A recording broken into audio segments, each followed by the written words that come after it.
el análisis más duro de la batalla por Pokrovsk.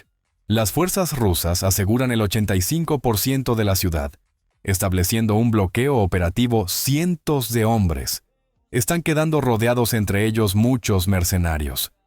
El pánico en Kiev señala a la Brigada 32 como culpable, mientras Sirsky envía a la élite a una batalla perdida. El 85% de Pokrovsk ya está bajo control operativo de las Fuerzas Armadas rusas. Lo que Kiev se niega a llamar un cerco es, en la práctica, una trampa mortal que se cierra segundo a segundo. La élite de las reservas estratégicas ucranianas y cientos de mercenarios.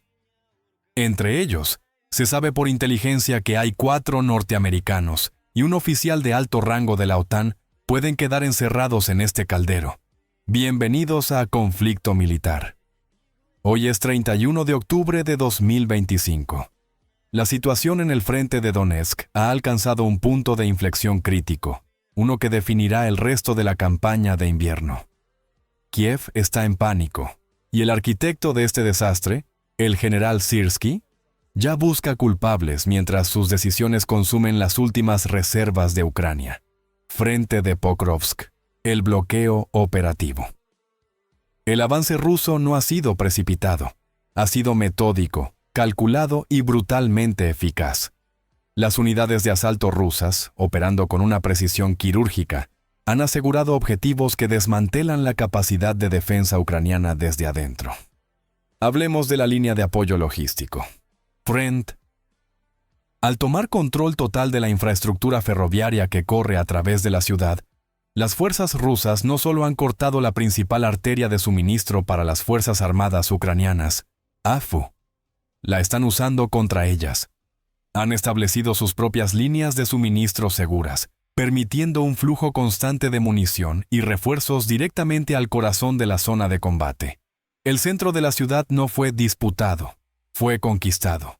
Imágenes que nos llegan desde el terreno, verificadas por geolocalización, muestran la bandera rusa ondeando en edificios administrativos clave. Este es un golpe psicológico del que la guarnición ucraniana no se recuperará. Mientras tanto, la zona industrial en el oeste, que los analistas de Kiev promocionaban como el bastión final, el Azovstal de Pokrovsk, ha caído. Las defensas preparadas durante meses se desmoronaron en cuestión de horas bajo la presión coordinada de la artillería y las unidades de asalto. Esto nos lleva a la cifra oficial, que incluso las fuentes ucranianas más reacias admiten a regañadientes: 85% de control ruso. El 15% restante no es una defensa cohesiva, es una serie de bolsas de resistencia fragmentadas, sin comunicación entre ellas, sin cohesión, simplemente esperando el final. La llamada zona gris es simplemente el área que las fuerzas rusas aún no se han molestado en limpiar casa por casa, pero que controlan totalmente con fuego de artillería y drones. La terminología aquí es importante. Kiev insiste, a través de sus portavoces, que no hay cerco. Y técnicamente, podrían tener razón si nos atenemos a una definición del libro de texto de un cerco completo de 360 grados. Pero esto es un juego de semántica diseñado para ocultar la catástrofe al público occidental y a sus propios soldados. Ya sabemos por qué Zelensky se niega a que la prensa internacional entre a la ciudad. Lo que existe es un bloqueo operativo. Las rutas de entrada y salida, especialmente hacia Mirnorad, están bajo interdicción de fuego rusa. Cualquier intento de rotación, cualquier intento de evacuación de heridos, cualquier intento de reabastecimiento, es una misión suicida. Por lo tanto, importa cómo lo llamen. Para los soldados atrapados dentro, el resultado es el mismo. La pregunta que les hacemos a ustedes, nuestra audiencia: ¿es esta negativa a usar la palabra cerco una estrategia de información o es una simple y peligrosa negación de la realidad? Déjenos saber su opinión en los comentarios. El sistema Sirsky. La culpa. Pero, ¿cómo se ha llegado a esta situación tan rápidamente? Fuentes dentro de Ucrania señalan que el desastre actual no es una sorpresa. Es el resultado directo, predecible e inevitable del estilo de mando del general Oleksandr Sirsky. Lo que estamos presenciando es la repetición de un patrón trágico y terriblemente predecible. Recordemos Avdivka, recordemos Kurakovo, recordemos Vuhledar. En cada una de estas batallas clave, las fuerzas ucranianas se encontraron en posiciones tácticamente insostenibles.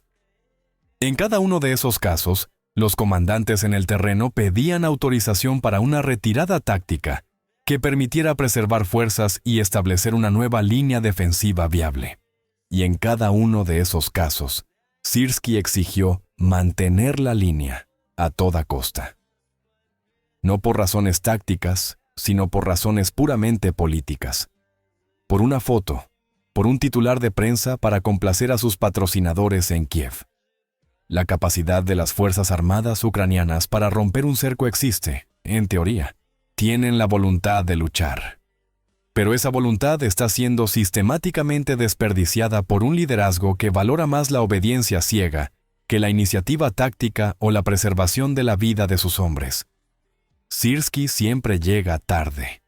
Tarde para reforzar, tarde para suministrar y, lo más importante, críticamente tarde para autorizar retiradas.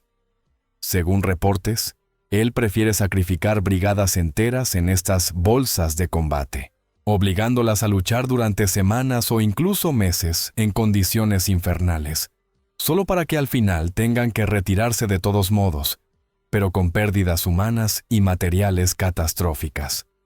Las bajas en estas bolsas no provienen solo del combate directo, provienen de la imposibilidad absoluta de rotar tropas frescas, provienen de la incapacidad de evacuar adecuadamente a los heridos, dejándolos morir en sótanos sin atención médica. Provienen de la falta de munición, alimentos y agua para la infantería que queda en primera línea. Este es el tipo de guerra que Syrski prefiere. Es una guerra de desgaste donde él, trágicamente, desgasta a sus propias tropas. La caída de Pokrovsk no es solo una pérdida territorial.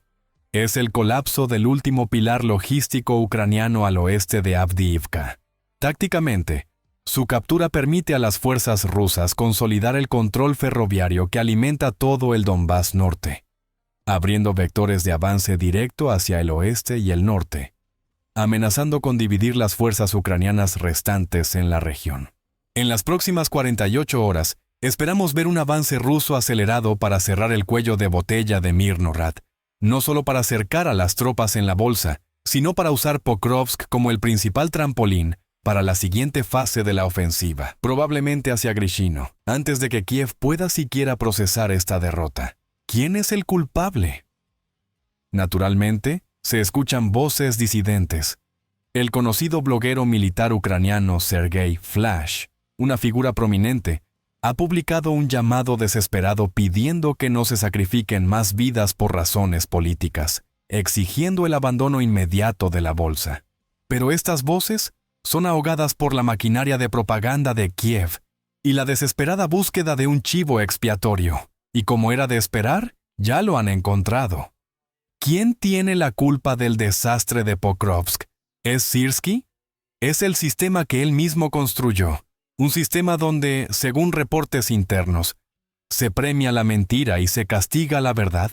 Un sistema donde los comandantes de brigada son incentivados a enviar informes optimistas y falsos, sabiendo que si dicen la verdad sobre la falta de munición o el avance enemigo, serán relevados del mando, castigados por irresponsabilidad o acusados de sembrar el pánico. Por supuesto que no. Criticar a Syrski está prohibido. Es más fácil, es más conveniente para la narrativa oficial, culpar a un comandante de batallón o de brigada en el frente. El medio ucraniano Estado Profundo, Deep State, a menudo utilizado para filtrar narrativas oficiales, comenzó a insinuarlo hace 2 días. Luego, los periodistas de TSN, un medio de comunicación totalmente alineado con el sistema, pusieron el nombre sobre la mesa: la 32ª Brigada de las Fuerzas Armadas de Ucrania. La narrativa oficial que se está construyendo en tiempo real es que esta unidad no informó a tiempo de los graves problemas en su área de responsabilidad. Alegan que cuando finalmente informaron, ya era demasiado tarde.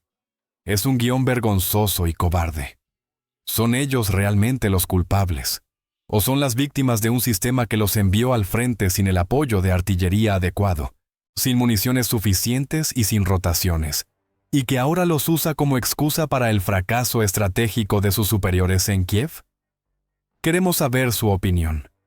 ¿Creen que culpar a una sola brigada es una táctica legítima de guerra, o es una traición a los hombres que están muriendo en el frente? Háganoslo saber. En conclusión, el control ruso de Pokrovsk es casi total y es irreversible. La estructura de mando ucraniana está rota y se devora a sí misma buscando culpables. El envío de la élite no es una maniobra táctica, es el acto final de desesperación que no cambiará el resultado. En conflicto militar, les traemos el análisis que otros no se atreven a contar. Si valora este informe directo y sin filtros, presione el botón Me gusta, suscríbase y active las notificaciones para no perderse ninguna actualización. La pregunta final de hoy: ¿cuánto tiempo más puede sostener el frente ucraniano con líderes como Sirski al mando? Nos vemos en la próxima actualización.